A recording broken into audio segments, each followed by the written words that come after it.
ये अपहरण है दोस्तों, यहाँ सबका कटेगा दोबारा। क्या आपको मोबाइल बार बार हैंग होता है? इस सवाल के दो जवाब हो सकते हैं, पहला यदा कदा और दूसरा हमेशा।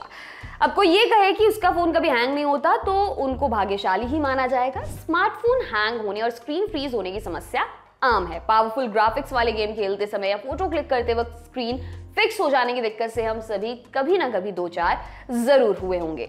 अब ऐसा स्मार्टफोन की मेमोरी मैनेजमेंट के सही नहीं होने से लेकर किसी मालवेयर एप्स की वजह से हो सकता है। सॉफ्टवेयर और एप्स अपडेट नहीं होना भी एक कारण हो सकता है। अब कारण खोजने निकलेंगे तो डिबेट अनंत काल तक खत्म नहीं होगी, इसलिए फोकस इस बात पर करते हैं कि इस समस्या का निवारण कैसे हो। Operating system update.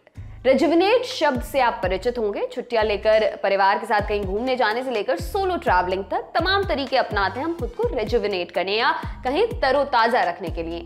ऐसे ही रेजुविनेशन की जरूरत आपके स्मार्टफोन को भी होती है और स्मार्टफोन का रेजुविनेशन होता है ऑपरेटिंग सिस्टम के अपडेट से। आमतौर पर सभी स्मार्टफोन कंपनियां कम से कम 2 साल तक लेटेस्ट अपडेट देती हैं। यकीन मानिए, यदि आपका स्मार्टफोन अपडेटेड है तो बहुत सी दिक्कतें होती ही नहीं हैं।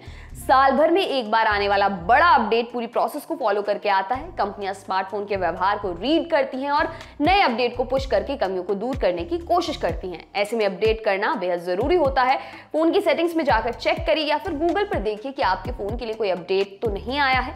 अपडेट आपके स्मार्टफोन को स्मूथ तो बनाएगा ही, साथ में गूगल और एप्पल जो नए फीचर्स डेवलप करते हैं वो भी इस्तेमाल करने को आपको मिल जाएंगे। ऑपरेटिंग सिस्टम अपडेट के साथ सिक्योरिटी अपडेट्स का भी ख्याल रखिए। कंपनियां हर महीने से लेकर 3 महीने में सिक्योरिटी अपडेट्स पुश करती हैं, तो उनको भी चेक करते रहिए। अब आपके मन में ये सवाल होगा कि कई बार अपडेट से भी दिक्कत होती है। आप सही हैं, लेकिन ऐसा गाहे बगाहे होता है और वो सिर्फ आपके साथ नहीं बल्कि ग्लोबली होता है। कंपनियां इसको ठीक करने में देर नहीं करती हैं। अब बात कर लेते हैं एप्स को अपडेट करने की।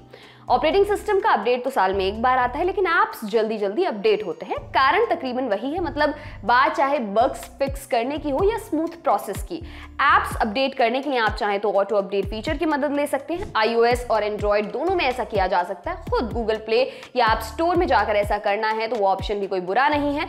बेकार और सिर्फ त्योहार पर काम आने वाले ऐप्स को डिलीट करना एक आदत बना लीजिए। एक साथ बहुत सारे ऐप्स को ओपन रखना भी कई बार हैंग होने का कारण बनता है। वैसे आजकल स्मार्टफोन समझदार हो गए हैं और ऐप इस्तेमाल में नहीं होने पर उसको हाइबरनेशन में डाल देता है, लेकिन ऐसा हर फोन में हो वो भी जरूरी नहीं। बेहतर होगा ऐप को बंद ही कर दिया जाए।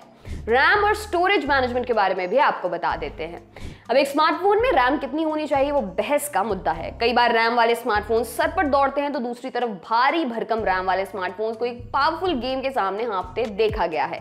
लेकिन रैम मैनेजमेंट को स्मार्टफोन की परफॉर्मेंस से जोड़ा जरूर जाता है। ऐसे में रैम मैनेजमेंट सर्वोपरि होना चाहिए। अगर आपके हैंडसेट में किसी खास पावरफुल गेम को चलाने की क्षमता नहीं है तो बेवजह उस गेम को डाउनलोड करके अपने फोन की जान लेने की जरूरत भी नहीं है।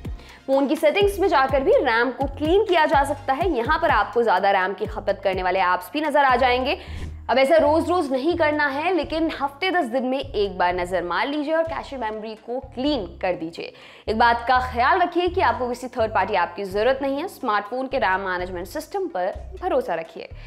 फाइल मैनेजर में जाकर गैर जरूरी फाइल्स को डिलीट करना भी कोई बुरा आइडिया नहीं है। अब बात स्टोरेज की। स्टोरेज 64 GB है तो इसका मतलब ये नहीं कि हर GB का हिसाब ले लिया जाए। ऐसा देखा जाता है कि यदि स्मार्टफोन की स्टोरेज 80 से 90% तक खत्म हो गई है तो वो थोड़ा धीमा होने लगता है। बचने के लिए फोटो से लेकर वीडियो तक का बैकअप लेकर उनको हार्ड डिस्क या किसी दूसरे स्टोरेज डिवाइस में स्टोर करना भी अच्छी प्रैक्टिस है। व्हाट्सएप भी बहुत स्टोरेज की खपत करता है।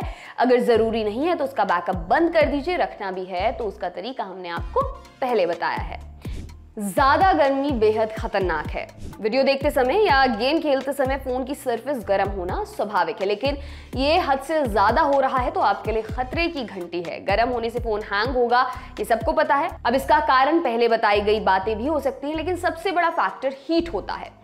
हीट शायद स्मार्टफोन को कार के डैशबोर्ड पर सीधे सूरज की रोशनी में छोड़ने से हो सकती है या फिर चार्जिंग पैटर्न भी इसकी वजह हो सकता है। घटिया क्वालिटी वाले चार्जर और केबल से बचें। यदि कंपनी से आए चार्जर के साथ भी ऐसी दिक्कत आ रही है तो बिना देर किए आधिकारिक सर्विस सेंटर का रुख करें। Factory reset. वैसे तो ये स्मार्टफोन की ज्यादातर बीमारियों का रामबाण इलाज है, लेकिन इसका उपयोग सबसे आखिर में करना बेहतर होगा। अगर रीस्टार्ट से काम चल जाएगा तो पहले वो करके देखिए। हर 15 दिन में फोन को एक बार स्विच ऑफ करना भी बेहद काम आ सकता है। फोन बेचारे को भी ब्रीदिंग स्पेस चाहिए। इतना सब करने के बाद भी स्मार्टफोन हैंग होने से बाज नहीं आ रहा तो फैक्ट्री रीसेट वाला विकल्प भी बच जाता है। बस एक बात का ख्याल रखिए कि ऐसा करने से पहले अपने स्मार्टफोन का बैकअप जरूर ले लें, क्योंकि फैक्ट्री रीसेट होते ही पूरा डेटा सपाचट हो जाएगा। आपके लिए तमाम जानकारी इकट्ठा की है हमारे साथी सूर्यकांत ने। मेरा नाम है दिव्यांशी। देखते रहिए दी लल्लन टॉप। शुक्रिया।